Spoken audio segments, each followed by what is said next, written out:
Alright, hi everyone. Today's lecture is going to be on the continuation of the Bode Plots 1 lecture that we did previously.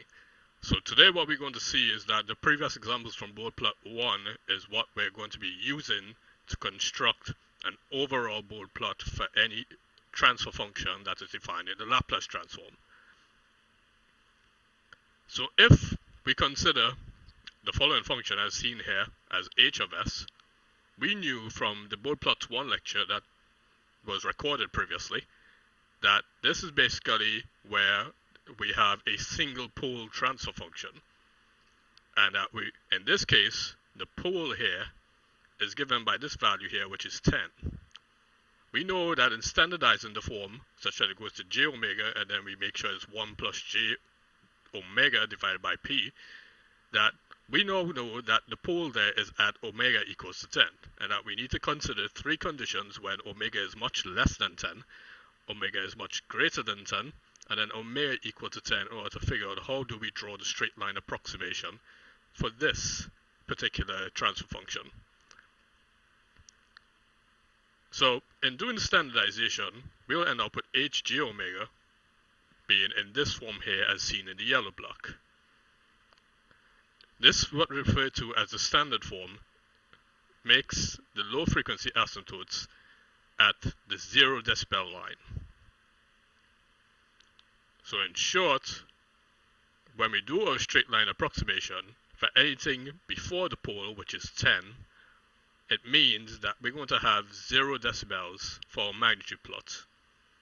And then omega equal to 10, we know that the true plot here is where we have this minus 3 decibel cutoff in particular.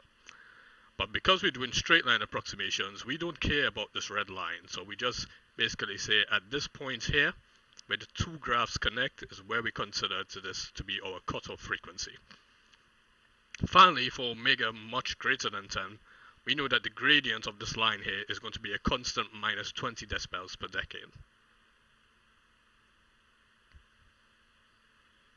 For our phase plot, we know that basically anything here before the pole value is going to be 0 degrees. At the pole value itself, there's going to be a vertical transition for a straight line approximation. We know that the actual graph is going to have a sort of S-shaped curve here, but because we're doing straight line approximations, we don't care about that S-shaped curve. We just represent that by this vertical line here. And that for anything after the pole value, it's going to be at a constant phase of minus 90 degrees. Now, for anyone who's interested in using Matlab to generate the actual Bode plots, this is the example code here for the h of s problem that we are observing right now. And what you will see is that when we generate our example plots, they end up looking like this. And as we notice, that minus 3 decibel per decade cutoff point, which we refer to as our cutoff frequency, is actually at our pole value here, which is 10. And the transition we notice for the phase plot given by the S curve is also seen here, for where omega equals 10, we gotta have this minus 45 degrees change accordingly.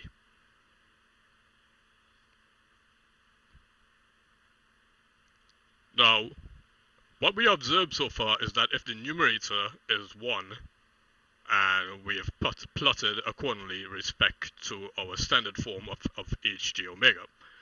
But what happens if now we have a constant on the numerator, meaning that we have some arbitrary constant k or arbitrary constant a as seen in the slides? How does this change our plot in particular? So what that does in particular is that the plot has the same shape, but our starting point for the plot now means that it is different, because we now need to take 20 log of that constant on the numerator to figure out where our plot actually starts instead. We noticed that when there was 1 on the numerator, the plot started at the 0 decibel line. But because now it's that it is a, 20 log of a will now give us our new starting point, because 20 log of 1, as we saw previously, was basically 0, which gave us 0 decibels. So, if we watch this plot here in particular, and we know that our start point here is at 5 decibels, we basically could do the inverse of that log equation that we just saw in the previous slide to figure out what was our gain for our transfer function. We also know that if we minus 3 decibels here, and we draw a horizontal line here accordingly, where it intersects with the graph, we can basically figure out, okay, at this point, this is where our cutoff frequency is supposed to be. So as such, if we read the Bode plot accordingly, it is possible for us to extract out the equation itself. So the previous example was basically if we had a first order function. What happens now that if we start to go up in orders for a function, and as such, we have a second order function on the denominator, and we have a first order function on the numerator. So how do we end up obtaining the Bode plot accordingly for this? So remember, when we're doing a Bode plot, we need to obtain the magnitude plot and the frequency plot, or the magnitude plot and the phase plot. So our first step that we do here for any complex function or complex polynomial function is that we tend to factorize it in some form.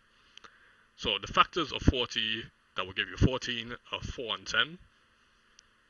And then once we have this in the factorized form, we can start proceeding with our magnitude plot.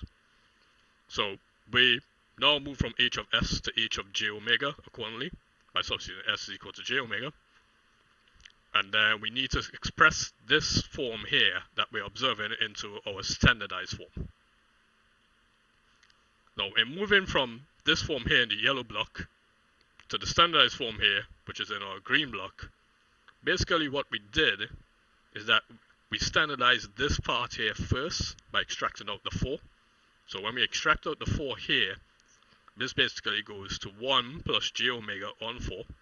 And then we extract out 10 here. So now that's 4 by 10, which gives us 40. And inside this bracket, we'll now have 1 plus j omega divided by 10. The 40 here now cancels with the 40 on the numerator accordingly. And as such, we get the end result here as given by this green block. Remember, when we do the standardization form, this means that the low frequency asymptote is going to be at the 0 decibel line, meaning that the graph for anything before the poles would start at 0 decibels always.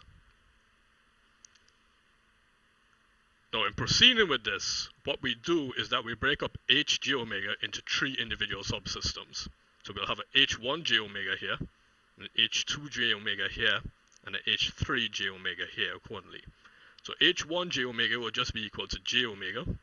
h2j omega will be 1 divided by 1 plus j omega divided by 4. And h3 omega, j omega, would be 1 divided by 1 plus j omega divided by 10.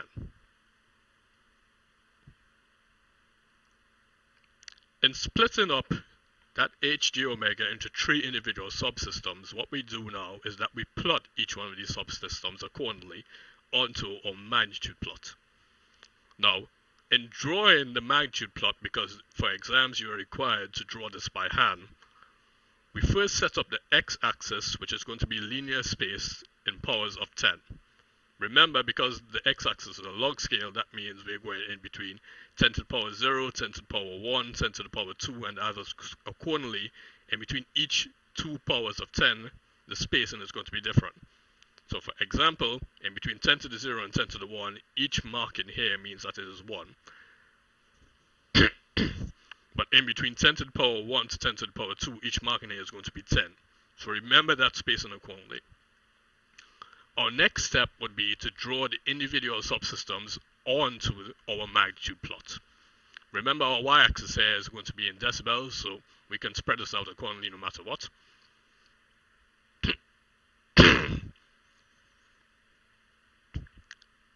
What we then do is that after we draw all the individual subsystems, we then look for cancellations by observing the gradients of each one of the subsystems. And one thing to note in particular is that the amplitude is really not that important. We care more about the shape of the magnitude graph.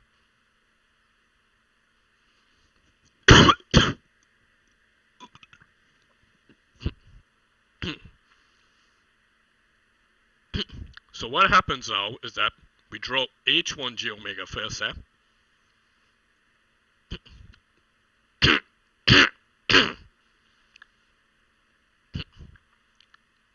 So h1 j omega, as we saw from Bode Plots 1, is just going to be a straight line here with positive 20 decibels per decade. We then draw h2 j omega, because we know the pole for h2 j omega here is at 4. So everything before 4 is going to be 0 decibels per decade, and everything after 4 is going to be a minus 20 decibels per decade slope here. And similarly, when we draw h3 j omega, because the pole here is 10, everything before 10 is going to be 0, everything after 10 is going to be minus 20 decibels per decade. What we then do is that we watch the gradients of each point here to figure out how do we plot the overall Bode plot itself. So for our magnitude plot, what we're going to observe is that everything before the first pole, in between the two poles here, and after the last pole accordingly, in order to figure out how do we make our Bode plot. So when we start accordingly,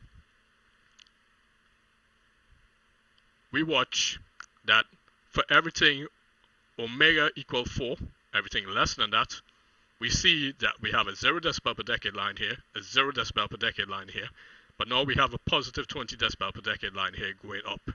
So the resultant gradient is going to be 0 minus 0, sorry, 0 plus 0 plus 20 accordingly. So that means we have a positive 20 decibel per decade line for our overall Bode plot itself, for our magnitude plot. When we then observe in between omega equal 4 and omega equal 10, this line here keeps on going. It just keeps on going towards infinity. So that means there's going to be a constant positive 20 decibel per decade line going straight up here no matter what. We then watch in between omega equal 4 to omega equal 10, knowing that there's a positive 20 decibel per decade line here. We have a 0 decibel per decade line here. But we also have a minus 20 decibel per decade line here in between omega equal 4 and omega equal 10. The resultant gradient would be positive 20 plus 0 minus 20, meaning that the result here is going to be 0 decibels per decade. We then observe what happens for when omega equals 10, what happens after that. So we still have this positive 20 decibel per decade line here, keeps on going. We now have a minus 20 decibel per decade line here, and another minus 20 decibel per decade line here. So the end result is going to be 20, minus 20, minus 20, which means that our result is going to be a minus 20 decibel per decade line here accordingly. So just to recap, what we did is that we observed the gradients of each of the lines before the first pole, in between the two poles, and after the last pole. We then sum up or we minus the individual contributions for each one of the gradients accordingly in order to obtain our final Bode plot as well.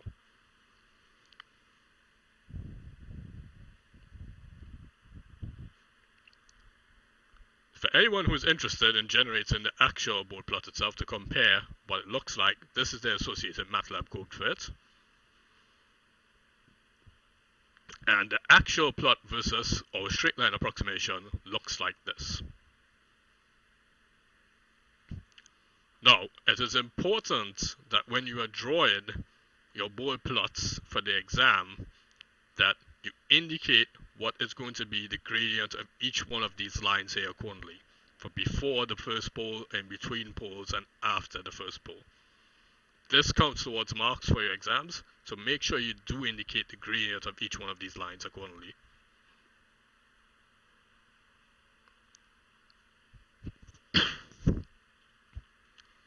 Now, we take the same approach for our phase plot accordingly as well. So because we have H1, H2, and H3 j omega, we draw the individual contributions of each one of these, and we watch for cancellations in order to plot our straight line approximation. So H1 j omega is given by our red line here, because we know this is going to be a constant phase of 90 degrees. H2 j omega is given such that it is 0 degrees before the pole, which here is going to be omega equal 4. At the pole is going to be a vertical transition of 90 degrees here accordingly. So minus 90 degrees because j omega was on the denominator. And then after the pole, it's going to have a constant phase of minus 90 degrees as well. Similarly for h3 j omega, because the pole is at 10, everything before 10 is going to be 0. At 10, there's going to be that vertical transition, and after 10, there's going to be that constant minus 90 degrees itself. What we then do is that we watch how do we draw our overall phase plot by watching everything before the first pole, in between the two poles, and then after the last pole. So end result will end up looking like this.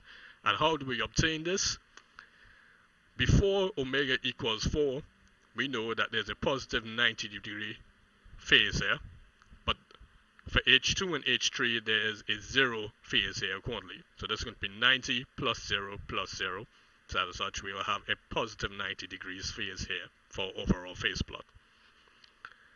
The transition here, what occurs is that at this 90 degrees phase plot, we have this transition here accordingly, so we step down accordingly as well by 90 degrees. And then if we watch in between our two poles here, we see that we still have this constant phase of 90 degrees here, but we now have where H2, which was at omega equal 4, has a minus 90 degree here. H3, remember, is still going on here accordingly as well because it hasn't reached omega equals to 10. So the end result in between omega equal 4 and omega equal 10 is such that this is going to be 90 plus 0 minus 90, meaning that we'll have an end result phase of 0 degrees. And finally, for everything omega equals to 10, everything after that, we have a constant phase of 90 degrees here.